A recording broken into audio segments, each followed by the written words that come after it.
તો આ તરફ રાજકોટના જેતપુરમાં વરસાદી માહોલ જોવા મળી રહ્યો છે। જેતપુરના નવાગઢ તીનબત્તી ચોક વિસ્તારમાં વરસાદ વરસ્યો।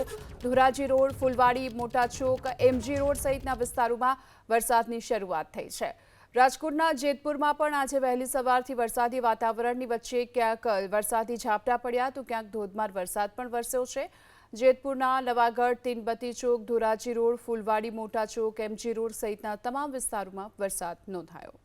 તો આ તરફ રાજકોટના જેતપુરમાં વરસાદી માહોલ જોવા મળી રહ્યો છે। જેતપુરના નવાગઢ, તીનબત્તી ચોક વિસ્તારમાં વરસાદ વરસ્યો। ધોરાજી રોડ, ફુલવાડી, મોટા ચોક, એમજી રોડ સહિતના વિસ્તારોમાં વરસાદની શરૂઆત થઈ છે। રાજકોટના જેતપુરમાં પણ આજે વહેલી સવારથી વરસાદી વાતાવરણની વચ્ચે ક્યાંક વરસાદી ઝાપટા પડ્યા તો ક્યાંક ધોધમાર વરસાદ પણ વરસ્યો છે। જેતપુરના નવાગઢ, તીનબત્તી ચોક, ધોરાજી રોડ, ફુલવાડી, મોટા ચોક, એમજી રોડ સહિતના તમામ વિસ્તારોમાં વરસાદ નોંધાયો।